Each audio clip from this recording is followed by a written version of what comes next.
Y'all, there is so much more to this absolutely off the rails story called Unknown Number. Now, there's an article that came out by The Cut, and we're going to go over some key parts of this article in today's video. This was done before the docuseries came out, and it added so many layers and gave so much context. And for me, it helped me understand why this monster did what she did to her daughter. Now, if you're wondering what I'm talking about, let's do a quick overview of the documentary. Unknown Number, the High School Catfish, is an absolutely unhinged Netflix true crime documentary. It goes into a small town, absolute cyber horror nightmare story. This is Beal City, Michigan, where 13-year-old Lauren Licari and her boyfriend Owen start getting these very weird, very grotesque, harassing, explicit texts. Y'all, sometimes up to 50 a day. These are from an unknown number, and this began in late 2020 and went all the way through 2021, 2022, somewhere in there. Now, these messages were very personal. They knew things, but they also went in hard. These were insults, sexual content, and even dare-style threats for them to unalive themselves. The FBI would eventually join the case, and using cyber forensics, they would trace the text, only to reveal that the sender was Lauren's own mother, Kendra Licari. She was using spoofing apps and burner numbers to stay hidden behind the scenes. The film even includes the gripping body cam footage of Kendra's arrest and delves into her possible motives that range from personal trauma to a twisted, sick maternal need. Yet it leaves her true motive really unclear, and I feel like the article we're going to review today gives light to that. Now, Kendra did end up pleading guilty in 2023 and got sentenced to 19 months to 5 years. She was released on parole in August 2024, but barred from seeing Lauren until 2026. Lauren, who's now 18, is navigating a new reality with strained family ties, emotional wreckage, and hope for healing. So go ahead and buckle up, because we're gonna unravel this nasty little story even more in today's video. Hey, hey, hey, welcome to the Sofa Squad, sipping from the cup at hey. Now hold on everybody, let's do a quick sofa sidebar now. Keep in mind, ain't no cop, ain't no doctor, ain't no lawyer, ain't no therapist, ain't none of that fancy credentialed stuff, okay? Only credentials we got up in here is my sass, and this sofa. Now keep in mind also, I'm just giving my opinions on very public information, so do your own research, come to your own opinions, and drop them off in the comment section. And while you're down there, if you do like what you see here at the Sofa Squad, drop a little like, drop a little comment, drop a little share. It helps the channel out immensely. Now let's get edition. Hello Sofa Squad, and welcome back to the sofa. We got a sofa, we got a pillow, we got a ball. My name is Paul if you're new to the channel. If you're not new to the channel, well, my name is still Paul. Okay, now, like you already heard, this is what we're going over today. I'm going to be using some clips and things of this nature from this article, The Cut, and we're just going to go ahead and get into it in the backstory. Okay, so as you see on the screen here, I just want to go ahead and cite where this came from. This is by Lauren Smiley, a San Francisco-based features writer for The Cut, and it says, who was cyberbullying Kendra Licari's teen daughter? Parents and school officials were stumped. The culprit was under their noses all along. Now, this is from January 15th, 2025, so this came out like before this. Now, one thing to keep in mind is they reference Lauren is Ashley in here because she used like a undercover name or whatever. So just keep that in mind when I'm saying Ashley. I'm going to try to say Lauren because at this point, obviously she's going by her real name, but the way my little brain works, I will probably go back and forth with it. So just know Ashley equals Lauren, Lauren equals Ashley. Okay, let's go. Okay, so remember the main characters in this. It's, you know, Lauren, the victim, the daughter, Owen, the boyfriend, and then Kendra, Lauren's mother, and Jill, Owen's mother. Sean is the father of Kendra. I cannot remember Owen's dad's name right now, but we'll get to that. So one of the things, like looking at this, is like, why did Kendra do this? What is the motivations behind this? And as we've seen with so many Netflix docu-series and documentaries and whatnot, they kind of have a spin that they put on it to make it engaging watching, which honestly, they didn't need to do that with this. They could have just told the story and we would still be like, right, the whole time, okay? But I'm gonna put this first little clip from the article up here. It's just a quick sentence. And this is talking about when the parents were like, what's going on? Let's go to the school, let's do this. Now keep in mind as we go through all this stuff, that Kendra, the mother, is causing this, right? So as you see, it says, at the meeting, Ashley's mother, Kendra, couldn't stop crying. The superintendent and sheriff were there too, but Owen's mother, Jill, did much of the talking. Okay, so here's the thing that we'll learn in this article as well, is we'll learn the dynamics of this area of Beal City. City, Michigan. Now this is a tiny little town. It becomes clear through this article as well as somewhat in the documentary that Kendra, number one, wants to fit in, right? This is clear. But it's a very tiny town where everybody knows each other. I like to tell people I grew up in a small town, but then with stuff like this, I'm like, oh no, Paul, you didn't grow up in a small town. Now, compared to something like, LA or Atlanta or Miami or something, yeah, I grew up in a tiny town. But what I'm getting at is, even when I looked at this, I was like, oh, this is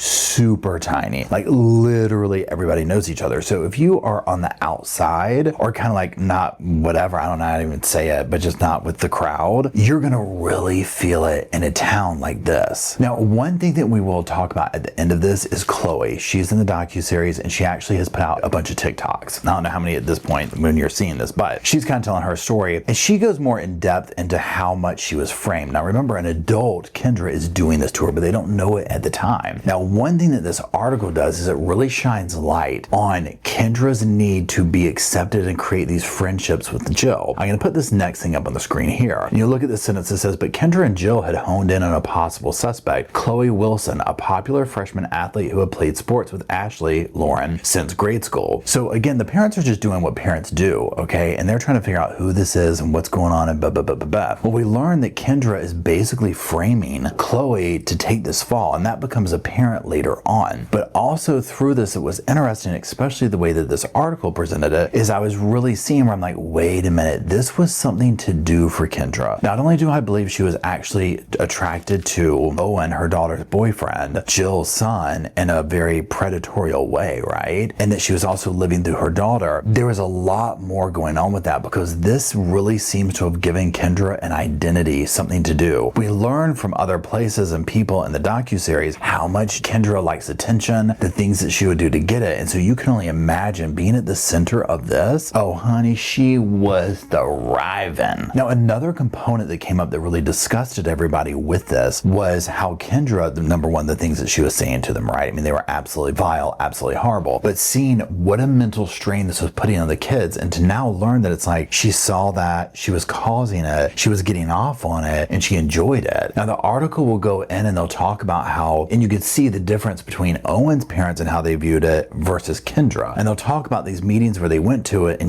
like the sheriff department, the school and stuff like that. They're like, look, we're really concerned about like mental health, things of this nature. Are y'all afraid of the kids hurting anybody or hurting themselves and whatnot? And I guess anybody else as well. And, Jill has this normal motherly way of looking out for her son Owen and like, I'm afraid that he could harm himself, that bad things could come. Well, when they redirect that question to Kendra, she has a totally different like viewpoint on this. Let's look deep in this paragraph that I'm putting up on the screen here at this sentence that I've highlighted. It says, and what about Ashley, aka Lauren? Kendra didn't speak. Jill recalls answering for her. Quote, the question is, yes, Kendra, we are afraid Ashley could hurt herself. So this is completely weird, and you'll see these dynamics going on here that the parents will start talking eventually and kind of being like, what's up with Kendra, right? Because that's absolutely abnormal. And if you remember from the docuseries, if you've watched it, when the director asked Kendra, what about you telling your own 13-year-old daughter to unalive herself? And she's like, oh no, I knew her. I knew she wouldn't do all that, okay? I knew her frame of mind. and I'm like, honey, throw her back in jail. It gives me goosebumps right now. You never know, especially 13-year-old. 14-year-old, it doesn't even matter, but especially that age, right? You never know somebody's mind, and that is so cocky to sit here and say, oh no, I know she wouldn't do this. I personally think if that had happened, that Kendra would have gotten off on the attention that she got. Like, she would have made it her whole personality that her daughter unalived herself, right? And then don't even get into the whole thing that it was because of Kendra's actions. Now, remember how I was talking earlier about like, this town it being small and who you know and friends and stuff like that? Well, the article also goes into the backstory of the parents. Now, recall that when Owen and Lauren started dating, this brought the families together. So you have Dave and Jill McKinney, this is Owen's parents, and then Sean and Kendra, this is Lauren's parents. Well, Dave and Jill were from the town, and Sean was as well, but Dave and Jill, like, they had gone to the high school, they started dating at Beal City High. It sounded to me like it was your typical,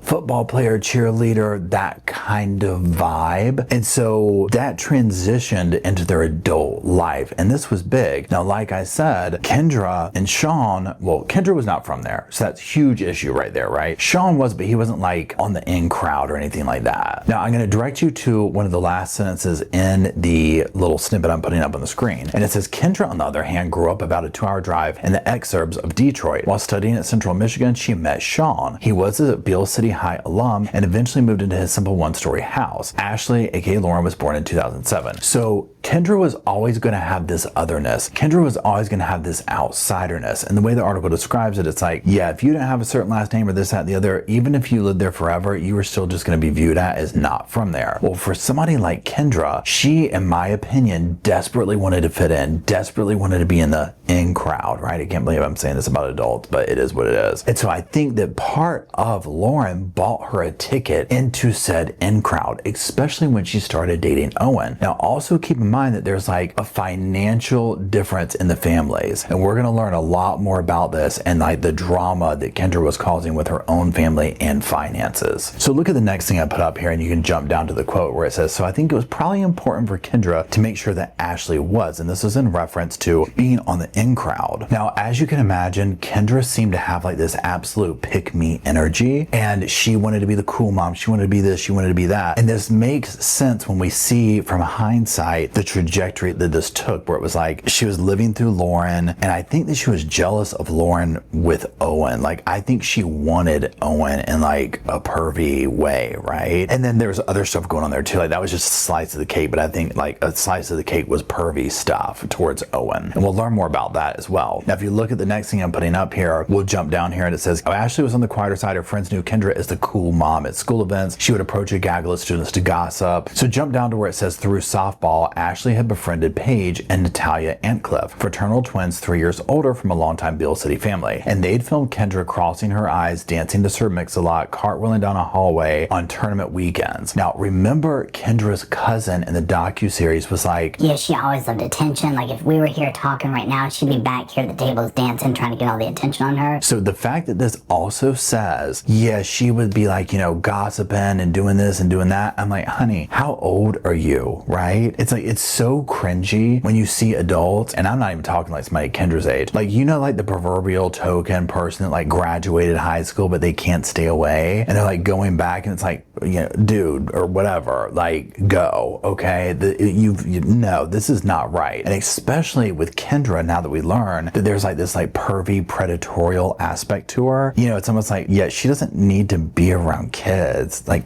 period, right? And so to learn this side of her, I'm like, oh, this all tracks. You know, she's like trying to be cute, she's trying to be this. You know what it reminds me of? Side note, a couple of things here. First of all, can we say Mackenzie Shirilla? Like, with the parenting style of like, I want to be your friend instead of your parent. This is what this makes me think of, except Mackenzie's mother didn't seem to like attack her. It's probably reversed with that situation, right? But this was one of the things here in this article that really made me say, okay, yeah, got it. This picture is becoming way more clear now. And through that, we learn that really Kendra is living through Lauren. And I think that's where this critical dynamic came to a head in this, right? Now, it even says in the article, and I'll put it up here, we'll do the first sentence. After Ashley started dating Owen, her mother came along too. At every opportunity, Kendra would ask them to wrap their arms around each other for a photo. I mean, this is like super cringe, right? But interesting that this kicked off very soon after Lauren started dating Owen.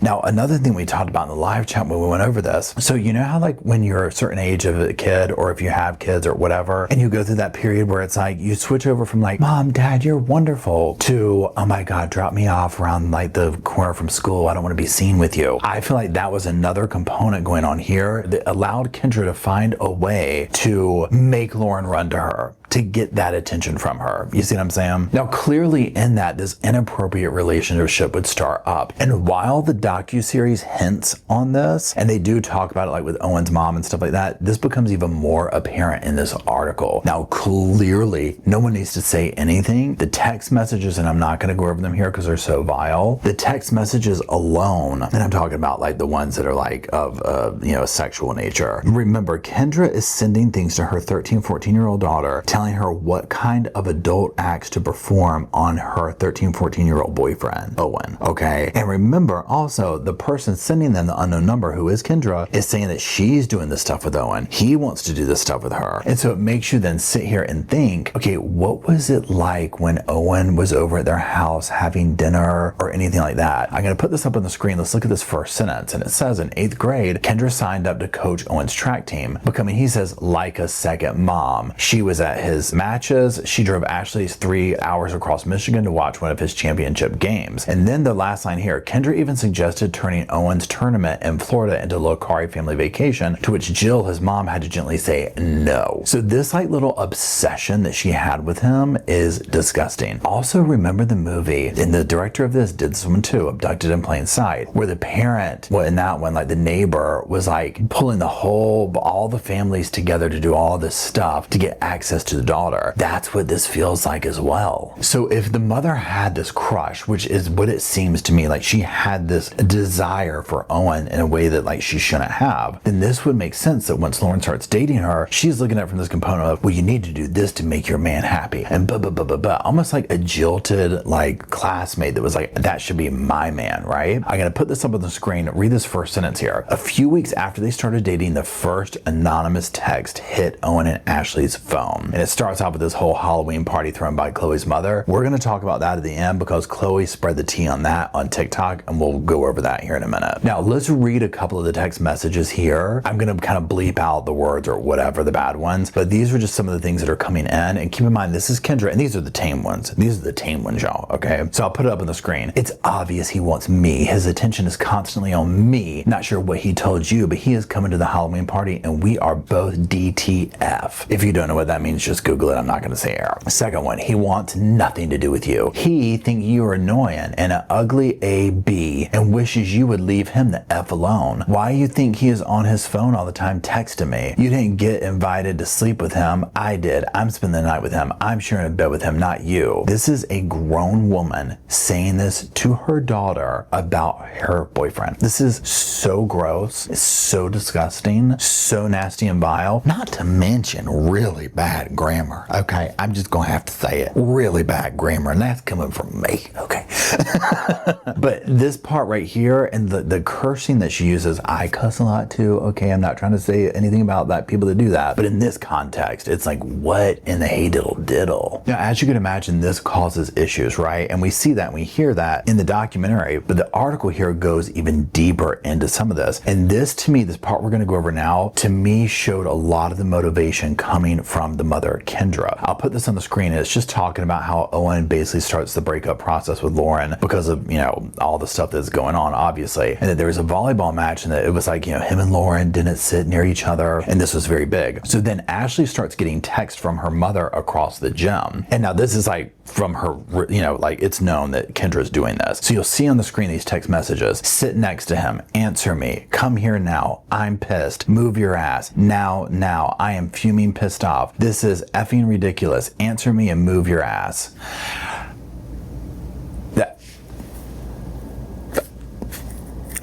I don't know what to say to that. My eyes twitching over it. I mean, that right there, I was like, oh, so that's how she talked to her normally. Okay. I personally think Kendra hates Lauren, okay? I think she despises Lauren. I think she is insanely jealous of her, and she looks at Lauren as a possession and an extension of herself, and in some way this has transitioned into hate, because you can't tell me that, oh, I love my daughter and care for her, and send the things that you sent her. Not just this, but the other text as well. So this right here, it's like she's already trying to control her. It's almost like she's more concerned about how Owen feels than her own daughter. This is me. This happens, like, because you know that kind of drama in that age where it's like, oh my god, did you see that? Oh yeah, Lauren and Owen, they like totally didn't sit together at the volleyball thing. Oh my god, really? Like, that's like big. Remember how big everything is when you're a kid? Okay, so here's me. Pretend I'm the parent of Lauren and I see this going on. Oh my god, honey, are you okay? Do you need to talk? What can I do? You know, well, I'm here if you need to talk, you know, something to that flavor. Not go sit next to him. move your ass. I'm pissed. No, it says, I'm pissed, right? She looks at Owen as hers, is like, and this feels like gross to even say this, as her man. So another dynamic that I learned through this article was how much Kendra would play things off. Now remember, she was like doing the coaching for the, basketball and baseball, all that. She was so integrated into the school in Lauren's life. My vibe on this town, and if you're from there or know it, drop in the comment, let me know. But because it's such a tiny town, and it does say this in the article and the documentary, the school is like the heartbeat. So like if you have kids, like that is like the social scene for everybody, right? So if you're integrating yourself into, I coach basketball, I volunteer, I do this, that is like a personality, right? Like this is what we do, like we align with this because that is the thing. Imagine like a town where the high school sports are the biggest thing. You know what I'm saying? Like this is the vibe that it gives. So that dynamic here that we're about to talk about with Kendra getting involved in that and also being this gossipy type, it was almost like she would use the things that would happen to her daughter. She would weaponize them is what I'm getting at. I'm going to put something on the screen here and you'll see this. We'll jump down to it, but it says, basketball season gears up. That November, 3 freshmen moved up to varsity, but Ashley, aka Lauren, stayed on junior varsity. Then it says seniors overheard Kendra saying to students in the hallway that the only reason those girls made varsity was because their parents were friends with the coach. But the bully version of Kendra, the unknown number, rubbed it in. You suck at basketball. He ain't dating no suck ass anorexic not good enough JV girl. Okay, now let's just pause there. There's two major things here. Number one, the seniors who overhear her saying that to another student. Y'all, okay. And I'm going to say this, I'm going to pause for a second. I remember one time in 5th grade at my school, and I'm not going to say her name because she was so horrible. I had a teacher who absolutely hated me with a passion, okay? And even fast forward years later, like within the last decade, I can remember seeing her somewhere and she whispered to her friend, he used to drive me crazy. In her defense, can you imagine me in 5th grade what I was like? Please. I was bouncing off the walls, okay? We didn't have all this medication back then, okay? We didn't have all that stuff, okay? So I'll give her that. However, one day I came in, she had done this writing group and it was like after school, whatever. Okay, so I wanted to go so bad, but I wasn't in a situation with my parents being able to get picked up that I could do that. And so it made me feel very like other than or not good enough, whatever. Well, I remember the next day in class, this other student, when I came in, she went, You should have heard the things that Miss So-and-so is saying about you, Paul. She does not like you. and I remember how that made me feel. And I remember feeling so ashamed. Okay, and I don't know how old you are in 5th grade, right? But it's that age. Being an adult and seeing the things that went on in those classrooms, because we had shared classrooms, and seeing the way these two teachers pivoted students against each other, I mean, it's disgusting. But what I'm getting at is this, is that is a watered down version of what's going on here. And I'm 47 and can still recall that. And it actually makes my blood pressure go up with disgust and anger, right? And I should let go of that. But I mean, I'm being a little dramatic. But so when she's in here saying that, oh, the only reason they got this is this, that is an insanely unstable human being. When you're a grown adult and you're gossiping about other kids to other kids, that is off the rails. Now let's talk about that last sentence again. And she tries to spell, I pray at least that she's trying to spell like a kid or something. You suck at basketball. He ain't dating no suck ass, anorexic, not good enough JV girl. I mean, this sounds so, number one, like pretend that she even did it in like decent sentence structure. You're saying this to your daughter, right? So she's shaming the daughter. Now you know what's happening to her when she goes home. Oh, honey, let me see. And we'll get into some of that with this here too. The way she's like, honey, go show him those text messages, what this evil person's doing. Oh, come here, baby. Let me give you, you know that's what she's doing, right? And it's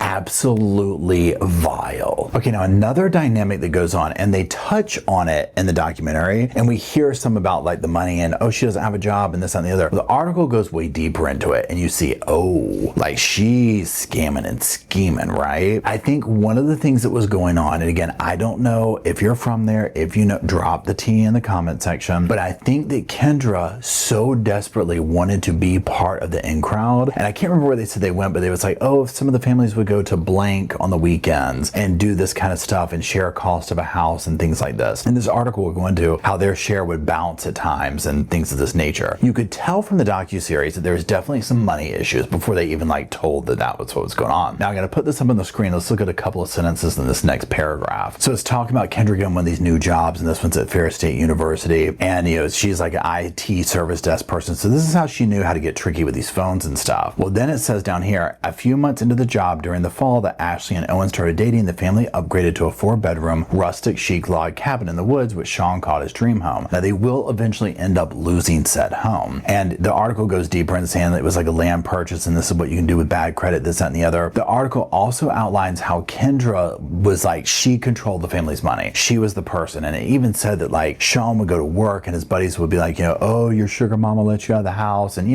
kind of giving him a hard time, right? He just had like a kind of regular old a blue collar type job, okay, putting food on the table, hard work and doing his thing, doing what he's got to do. Well, he's thinking, number one, I mean, Kendra has kind of like the more, well, she pretended to, at least.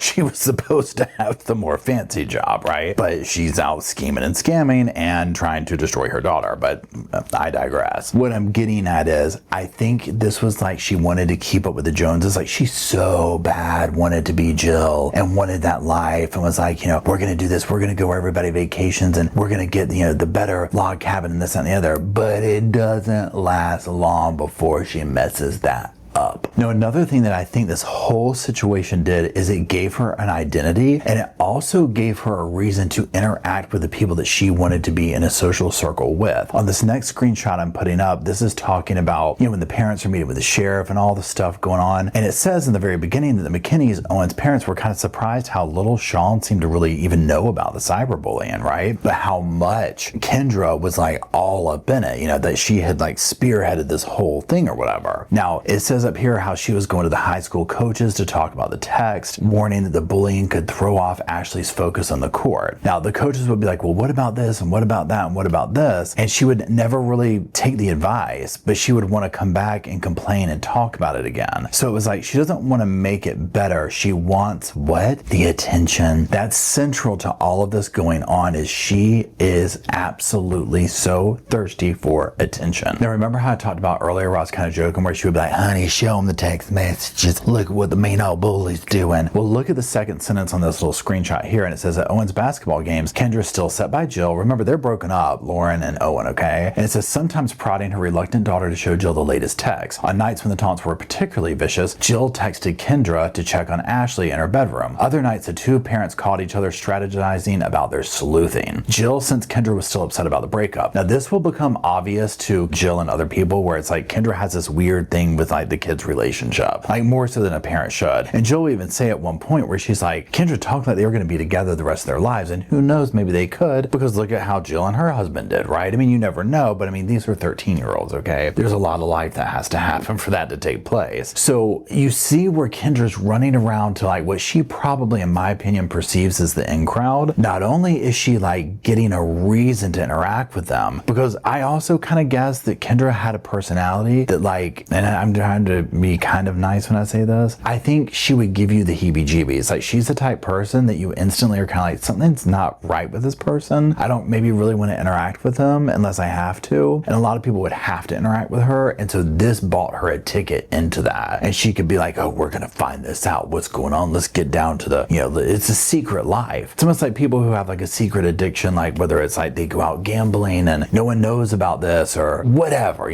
something very secretive, and they kind of get off on that. Now, the town folk will start to all question. One thing that is vastly different from this article to the docuseries is how much the people started to eventually question, is it Kendra? Okay, because Khloe was being set up this whole time, right? It was being like, she went through the ringer. If there was a way that she could sue Kendra civilly, I hope she could, because Kendra really tried to destroy this girl's life too, in addition to her own daughter. So people are starting to add this up. Now, Owen's parents will say they told Sheriff Maine, like, hey, bro, we think it's Kendra. She ain't right? But they didn't listen, okay, unfortunately. So then they talk about this past event that happened. Let's jump down here in this little next screenshot. A trivial incident at a basketball tournament years earlier when Tammy and another mother had searched for a sticky mat for what felt like an eternity while Kendra stayed mum, only revealing she had stowed it in the equipment room after parents threatened to look at surveillance tape. So that right there is like, yeah, that's creepy. Why would you do that? That's like enjoying watching people. It's like the precursor to what she did. Now again, on this next screenshot, let's just look at the first part right here. It says Tammy and Craig Wilson weren't alone in doubting Kendra. Little by little, people around town had started whispering about her, about the attention she seemed to continually seek. Now again, you jump down here, it says Sheriff Main ran the theory by Jill and Dave, Owen's parents. Could it be Kendra? Absolutely not, Jill said. Another mother in town recalls the same thought flickering through her mind and then scolding herself. How dare you think a mother would ever do that? And this is what Kendra relied on. Because think about this. Nobody thinks a parent is going to do something this vile to their own kid, right? I mean, we see these crimes where parents kill their kids and do stuff like this. And I mean, this is in that spectrum, right? This to me is in the same room as those kind of parents that have done that. So nobody's thinking that, but they might be seeing this behavior because I think Kendra couldn't hide that. I think that she wore her, whatever disorder she has, whatever personality, I don't know what she's got, okay? Whatever her diagnosis is, I think she kind of wore it. And people could see this and be like, wow. And I think also, if you go back and listen to how Kendra talks about this, where she was like, it was an escape. I couldn't stop. It was like an addiction. And I think the more she got into it, she was so into it that any normal person would have been like, you know, girl, chill. Now, it will even go into how Kendra would keep asking Jill about Owen and his like relationships. And you know, after the kids had broken up and, you know, she's like, it's Owen dating Khloe, this, that, and the other. And Jill finally has to be like, girl, we're only talking about the bullying stuff anymore. So don't ask me about my son. Don't ask me about this, that, and the other. It's only the bullying stuff. Now, it also talks about an event after a basketball game where Dave, Owen's dad, saw Kendra in her car, face buried on the phone in the parking lot. And it was like kind of weird why she was there and what was going on and like all that type stuff. But he didn't, I mean, nothing was said. However, Kendra reached out and said something. I gotta put this next screenshot up on the screen. Later that day, unprompted, Kendra brought it up to Jill on the phone. Oh, I'm sure Dave thought it was funny seeing me in the parking lot. I drove to Beal to get gas and got a coffee and I spilled it all over me. So I pulled in there to wipe it off. Jill sniffed a lie, but why? This is what I'm talking about. Why would you call up to say like, like why would you make that up? Nobody's questioning that. But she knows she has this intricate secret life going and she knows what she was doing. She was blowing up those phones because remember, she's lying about work. She's not working. This is literally her life. She is sitting here blowing these kids' phones up. Now, obviously, just like in the docuseries, we learn, you know, they figure out it's Kendra, right? The body cam footage, they go to the house, they confront her. Now, when they had arrived, she had hidden one of her phones, like in like the wood pile or something like that. And then she came out like, oh, what's going on, officer? What's up with the investigation, right? You know, that whole thing. So if you watched it, I mean, this was some heartbreaking stuff because you're seeing a family learn that everything's been a lie, that the mother has literally destroyed their family, their kid's life, like everything, right? So this is also where Sean comes home and he's learning that she's been lying about her jobs and what she's doing and all those things. I'm gonna put this next little clip up. Let's take a look at it. It says the new job at Fair Estate had not come with the big wage bump she claimed, and collectors were filing suit in court for unpaid utility and insurance bills. Later that fall, when Owen asked Ashley out after the first text arrived, the Licari's one-story house was foreclosed on. Kendra told the family she had sold it. The Licari's family moved into the log cabin after entering into a land. It goes into that thing about the log cabin. So think about that. They get foreclosed on and she's like, oh no, we had sold it. You know, we had done this, we had done that. This is the kind of scam she was running. Imagine the level of stress and anxiety. I'm assuming maybe she could sleep at night. I guess she could. This kind of scheming and scamming to your own family, your own child, your own husband that you're doing in addition to the illegal stuff with the phones and all that. This is crazy. This is next level. This is a level of unhinged that is like Sarah Boone level. Now, once this all takes place and whatnot, and everybody knows it's Kendra and everything, this article goes into another dynamic that the docuseries hadn't really considered. Now, remember, Owen and Lauren broke up, right? Well, then all this speculation about who did what, whatever, was solved, but then that kind of switches over to people being like, how could she not have known it was her mom? Like, she was always on the phone with her mom, always texting back and forth. Like, she had to have been in on it. This next little screenshot screenshot I'm putting up here, you jump down here where it says so many in town asked, how could she not have known? Khloe and her parents thought Ashley must have known. Why had she always been texting her mom in class? Natalia, who got back in touch with Ashley once she returned to town, says, yeah, Ashley had started to consider that her mother could be the bully, but only in the last month before the sheriff showed up. So, you know, I never got the vibe, but again, I wasn't there, I wasn't going. I never got the vibe of like Lauren thought that, because in my world, I'm like, I don't think as a kid, until it got really, really bad, you might connect the dots of like, huh? Because I'm sure Kendra was doing weird stuff at home. I mean, we see how she talked to Lauren about sitting close to Owen and this, that, and the other, right? So I'm sure there were signs there, but especially if you're a kid, you're not thinking, especially this kind of stuff, that, oh, this could be my mom doing this to me, right? That would probably, to me, be the last person in your mind that you're thinking doing this. Because imagine how much time Kendra spent comforting Lauren, this, that, and the other. If you watched it, you'll remember in the body cam footage when the cops go to the house, you know, Kendra's all on Lauren, hugging her like, oh, my baby, I can't leave my baby. I don't want her to get hurt. and it's like, it's too late for that, honey. Now, the article also goes even more into the whole financial fraud that she was doing. This next thing here talks about how locals started speculating about, you know, like, what's up with her? Like, you know, these stories aren't adding up. So you'll see here it says at the auto shop, Sean would unquestionably pass along tidbits from Kendra, say that the family had missed house payments because someone in New Mexico stole their identity. The pickup truck had been repossessed because of a scammer. You know, a check bounced for her portion of Spring Break condo. She explained that she had gotten hacked. This kind of thing's like one time that happens and it's like, oh, that's weird. But they constantly had this going on. And I think they were just in their family, in their unit doing this and not questioning it, because it was like they're just kind of going about their life, right? Again, it's almost like you wouldn't question that. Also, remember the way the kids typically view their parents. You're viewing them as like, your parents are your world for the most part, right? So they are the ones telling you what to do, when to do it,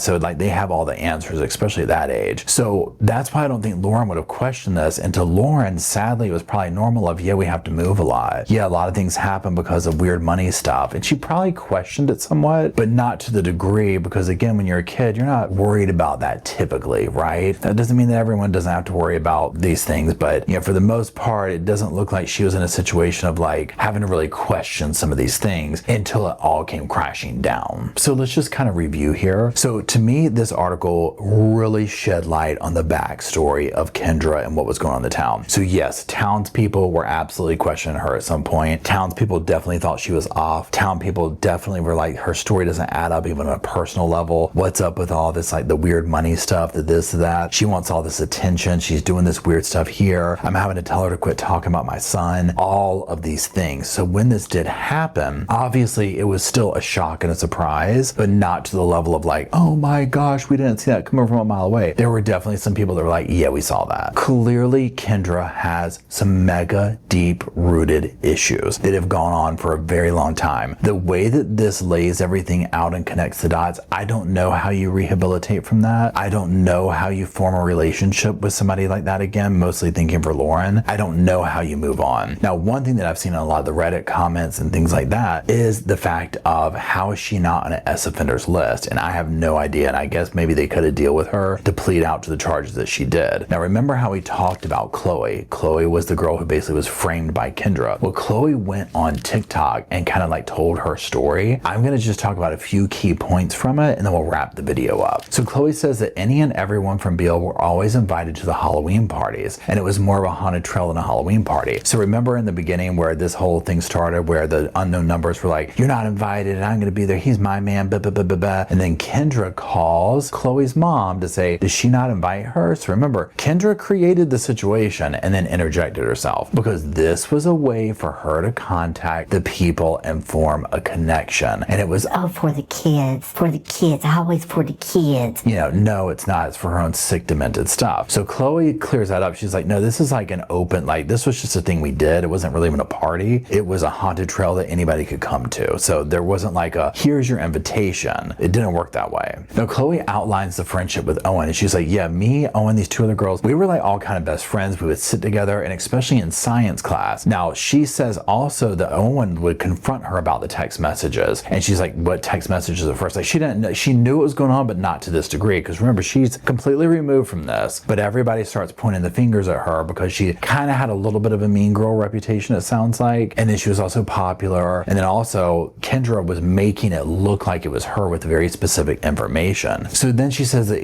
Owen even went to like her other friends and they're asking them and they're like, no, we really don't think it's her. So this is like swirling all around Khloe, her life, her reputation. Now Khloe says one of the contributing factors to this, just as an example, she was like, yeah, we all sat together in science class and anything I would say would eventually make its way into these text messages. So it's like, of course people are going to think it's me. Now she talks about getting blamed all the time and she's like, eventually one day she's like, oh, and take my phone. You have my phone all day long, right? You have my phone all day long and you will see I'm not doing it. Okay, like she's this desperate. She's giving her phone to her dad. She's doing this. You could tell in her TikTok where I was like, this destroyed this girl. She was wrongly accused for years. Now, one thing that she says, this will be my final thought on her TikToks, is she's talking about, and I already thought about this dynamic, the extent that Kendra is basically cyber stalking her to learn all this information. Oh, she's going on a trip here. I'll make the phone numbers look like they're coming from where Khloe's at. I'll do this. Like she was also almost like a third extension obsessed with Khloe.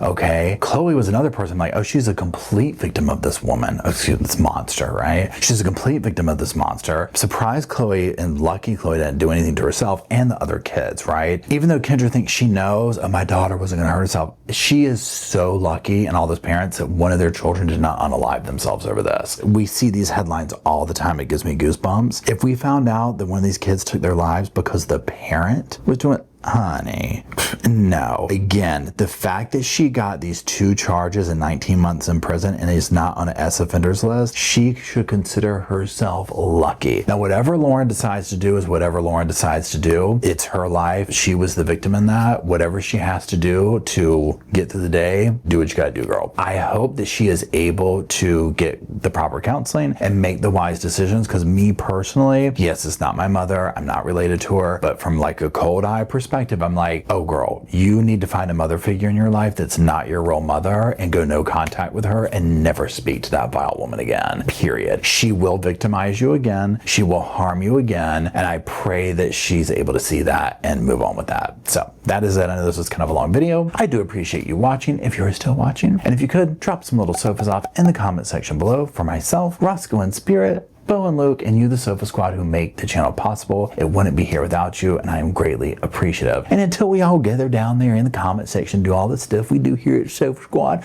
I'll see y'all soon. I just wanted to say thank you again for watching the whole video, and also thank you for being part of the Sofa Squad. Special thanks to all the Patreon members, channel members from both of my channels, everybody who likes, shares, subscribes, comments in the comment sections. It helps the channel out so much. Now, don't forget, I do have that other channel, the podcast channel. That's where we go live, we hang out, we talk. We have kind of sort of a schedule, but just be sure and check it out. I'll put it up here on the screen. And then, like I said in the beginning of the video, if you want to follow me and Ross on the Instagram, go on, check it out. It's right here on the screen again. But once again, thank you very much. I really appreciate you being part of the Sofa Squad, and I'll see you in the next video. Hey, welcome to the Sofa Squad, sipping from the cup that hey, come laugh with the Sofa Squad. Can't roll my damn eyes hard enough.